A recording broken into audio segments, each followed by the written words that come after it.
Pengungkapan kasus persetubuhan terhadap anak di bawah umur di Kecamatan Kandis, Kabupaten Siak, Riau, mengguncang masyarakat.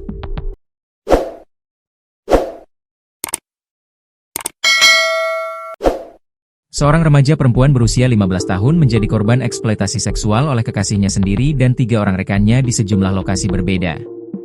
Kasus ini terungkap setelah korban, sebut saja Bunga, kembali ke rumah orang tuanya di Dusun Pematang Rahim pada Minggu, 26 Oktober 2025. Kepada ibunya, Bunga menceritakan kejadian yang dialaminya selama 2 pekan tinggal bersama pelaku utama, JH alias Ompong.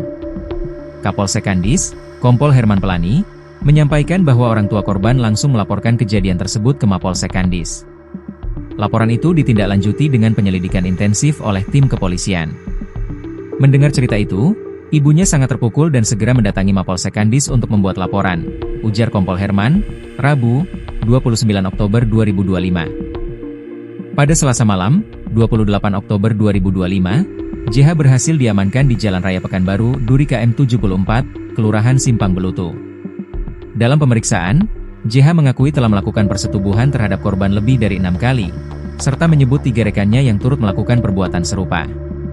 Ketiga pelaku tambahan, yakni SLS, FSS, dan JZ, juga berhasil diamankan di kawasan perumahan Pondok Ipalapa, Kecamatan Kandis. Peristiwa ini bermula pada awal Oktober 2025 ini. Bunga pergi dari rumahnya karena ribut dengan orang tuanya. JH alias Ompong adalah orang yang dituju. Bunga percaya dengan JH sebab mereka menjalin hubungan asmara. Selama lebih kurang 2 minggu, Bunga tinggal berpindah-pindah bersama JH di wilayah Kecamatan Kandis. Salah satu lokasi yang ditempati keduanya adalah ruko milik teman JH sendiri, Farel. Ruko itu berada di Jalan Lintas Pekanbaru, Duri KM 80, Kelurahan Kandis Kota. Di ruko milik Farel tersebut, JH memaksa Bunga untuk melakukan persetubuhan. Setidaknya JH melancarkan aksinya sebanyak 2 kali. Setelah beberapa hari, entah apa yang ada dalam pikiran JH. Ia menawarkan Bunga kepada teman-temannya untuk melakukan perbuatan serupa dengan imbalan uang. Salah seorang temannya datang. Si teman memberikan uang Rp700.000 kepada JH sebelum memperkosa Bunga di dalam kamar ruko milik Farel tersebut.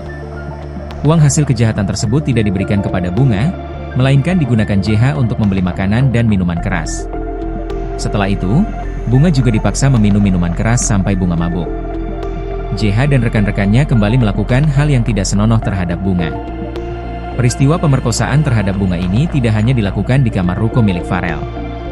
Ada di dalam kamar mandi dan di dalam kebun sawit.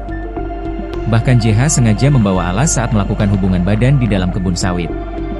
Perbuatan para pelaku sangat tidak berperi kemanusiaan dan melanggar hukum.